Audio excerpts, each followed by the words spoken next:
Hello and welcome to this edition of TY Dialogues. I'm Kate Kiangre, and joining us once again is Abhishek Dey to take us through one of the big stories that we're tracking, the crisis in the Delhi government.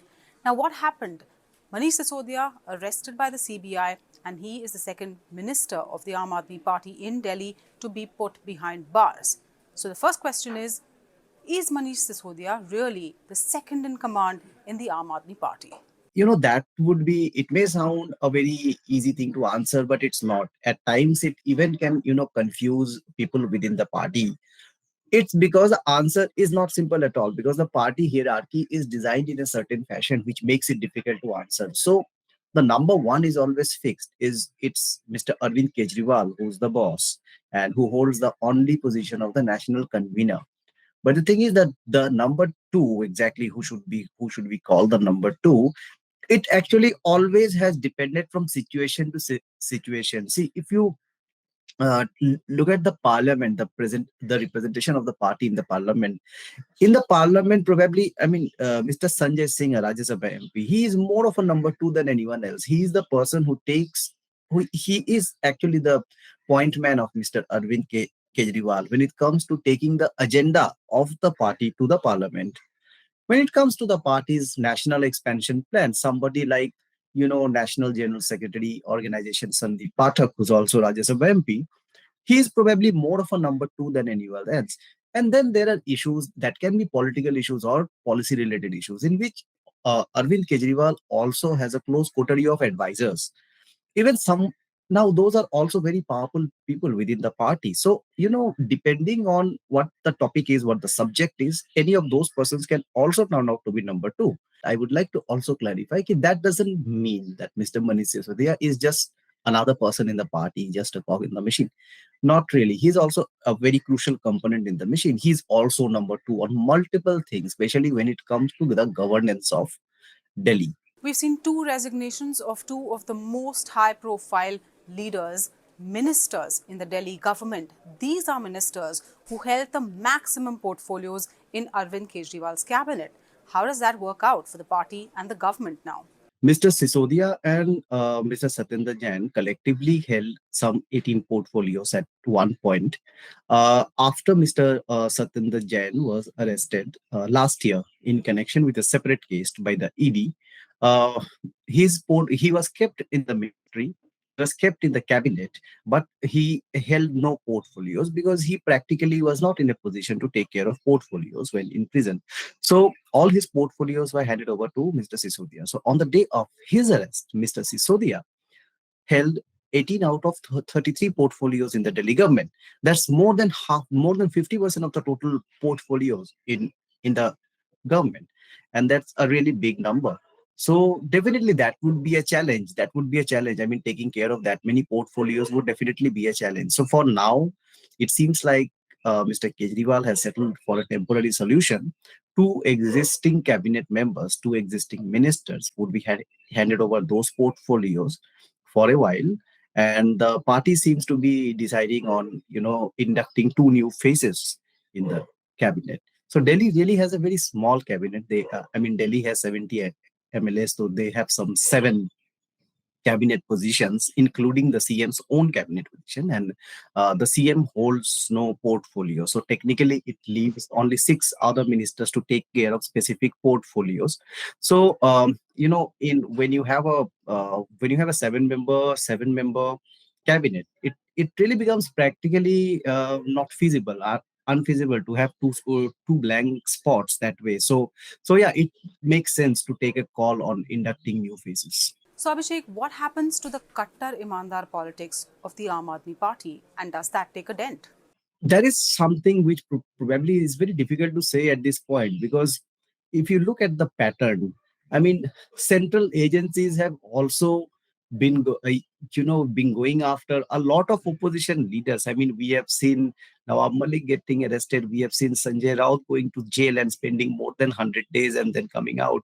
So we have already seen a lot of opposition parties going to jail. So at that point, I mean, party insiders, as Mr. Kejriwal, that they said on the day of Mr. Sisodia's arrest, that people are watching and there's a clear pattern. I mean, it's very visible, it's very black and white. So he probably has a point there. there's a pattern of central agencies going after. Now we don't know, about the legitimacy of these cases. Now the thing is, when these cases go to the courts, during their trials, we have also seen at times the courts. I mean, okay, we have if we have seen courts rejecting bails, like in case of Satyendar Jain, we have also seen courts at times, pulling up the agencies for very very shoddy probes. So yeah, definitely there's some iota of doubt in the even among masses. I mean, they can also read, such kind of politics, read into such kind of politics. So it's really difficult to say how it would exactly affect the anti-corruption credentials of the Aam Aadmi Party at this juncture. It's a very tricky thing to assess at this point, at least. If you could dwell a little bit on Manish Sisodia's resignation, because he talked about essentially how he was really not the target and it was Arvind Kejriwal who was the target of everything that's been happening. Yeah, I mean, the letter sheds a lot of clarity on how the party, the party line of thinking at this point. Uh, it makes sense because Aam Aadmi Party is a growing party, and Kejriwal's face is one which one has to agree that one of those faces which is gaining more popularity day by day. They may win elections, they may lose elections. They won the Punjab election, they lost the Gujarat election, but still they, kind of got a 13% vote share. They got 5 seats, and they're getting noticed. I mean, they are at least now eligible for, claiming the status of a national party. So that way, it's a party which is fast gaining popularity, and it is challenging the BJP in multiple states, in including some of its very stronghold states. So it's definitely going to create problems for the BJP in the time to come, especially when we do not have much time left for the 2024 general election. And that brings me to my next question, and that's about Aam Aadmi Party's national ambitions. We have many state elections in 2023. This is a big year for state and assembly elections, but it's all in the run up to 2024. And Aam Aadmi Party had big plans. In fact, Arvind Kejriwal has plans to travel to different states to build the party from the ground up. Now, just today, we've seen Aam Aadmi Party Vice President from Karnataka, Bhaskar Rao, who is a former IPS officer, resigned from Aam Aadmi Party and joined the BJP. So, what happens to the Aam Aadmi Party's national ambitions now? That can face some amount of difficulty at this point. It's so see primarily it's so because if Mr. Arvind Kejriwal gets too involved in Delhi's politics, Delhi's governance at this point, which looks like he's likely to get into that mess because the first reason would be people like Manish Sisodia and Satyendar Jain were also the people behind the concept of the so-called quote-unquote Delhi model, which is at the center of Aam Aadmi Party's expansion strategy. You have seen how the Aam Aadmi Party campaigned in Punjab, how they campaigned in Gujarat, and how they're campaigning elsewhere.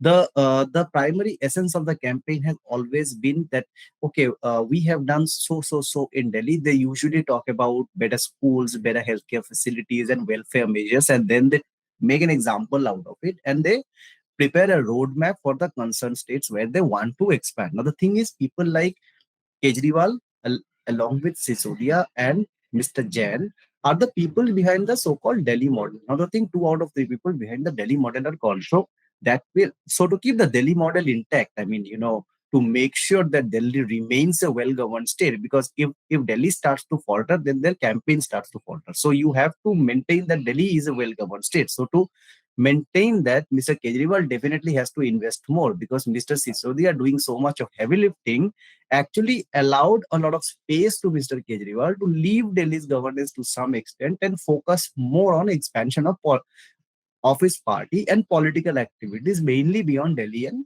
Punjab. Number two, immediate commitments at this point beyond Delhi for Mr. Kejriwal can face some troubles and last minute cancellations, because unless he gets 2 new faces who also get familiar with the portfolios which were earlier handled by Mr. Jain and Mr. Sisodia, he also will have to make sure that he's there to back them up, to take care of things, to make sure that last minute issues do not happen. Now, also, it's easier said than done, because Mr. Sisodia and Mr. Jain also held portfolios and departments which are very, I mean, from the very beginning, I mean, since 2015 when the party came to power, Mr. Sisodia has always been in charge of the finance department. There's no one else, I mean, who has ever held that portfolio. For education, it has always been Mr. Sisodia. For health, it has always been Mr. Jain. So now these are very specific portfolios where other ministers or other faces probably do not have that kind of expertise, or even if they have that kind of, theoretically that kind of expertise, they also need some time to practically get into the mode, right? So it's a matter of time. I mean you need to give them time, you need to give them time. So as long as the new faces do not get, familiar with those portfolios, you can't really 100% rely on them. So that may lead to last minute cancellations for sure. So that way, yeah, it can have more than one kind of cascading effect in the AAP's national ambition plans. We'll keep tracking this story with Abhishek in the days ahead.